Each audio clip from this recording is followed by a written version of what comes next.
আসসালামু আলাইকুম বন্ধুরা, বলছিলাম ভাই এই যে ভিডিওটা, এটা কোনো ফেক ভিডিও না, রিয়েল ভিডিও। এআই বা এডিটিং ভিডিও একদম না। আমি ভিডিওটা বানাচ্ছি এই কারণেই, যথেষ্ট আমি তো আশপাশে ঘুরি, আমাকে সবাই চেনেন, যথেষ্ট আমি কোরআন হাদিস বিক্রি করি, আদর্শ শর্মা বিক্রি করি, আমি ফ্রি আলা বাংলা ভাষায়। তো আমাকে খুব ভালো লাগলো বা আমি খুব খুশি হয়েছি যেসব ভাইরা, আমি দেখেছি, নিজেও দেখেছি অলরেডি, ঠিক আছে, যেসব ভাইরা ডোর টু ডোর ঘুরে ঘুরে চাঁদা কালেকশন করেছে ফিলিস্তিন ও গাজাবাসীর জন্য, তবে নিজে খাবার জন্য না, কিন্তু তাদের করে ছোট হতে হয়েছে। ডোর টু ডোর গেলে না, চাঁদা চাইতে গেলে আমরা জানি তাদের করে ছোট হতে হয়। আমার অনেক হয়তো ভেবেছিলেন তাদের কাছে যাবে কি না যাবে, কিন্তু দেখুন লেখা আছে উদয়নপুর বসন্তপুর, একদম লেখা আছে বড় বড় ভাষা করে। আমি বলতে চাইছিলাম যে যারা ভেবেছিলেন যাবে না, আজ কিন্তু গেছে। যখনই দান করবেন এটা মনে করবেন না যে যাবে কি না যাবে, এটা যাবে 100%। মন খুলে দান করবেন, বিশেষ করে ফিলিস্তিন ও গাজা ভাইবাসীদের জন্য।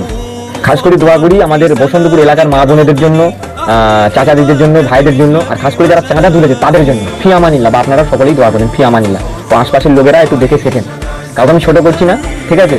যে বসন্তপুরের লোকেরা ও ভাইরা যা মোটামুটি উদ্যোগ নিয়েছে, হেভি উদ্যোগ নিয়েছে, আমি তো খুব খুশি। আপনারা কতটুকু খুশি হয়েছে আমি জানি না, কিন্তু আমি খুব খুশি হয়েছি। ভালো থাকেন, দোয়া করি, ফি আমানিল্লাহ ও আল্লাহ হাফেজ।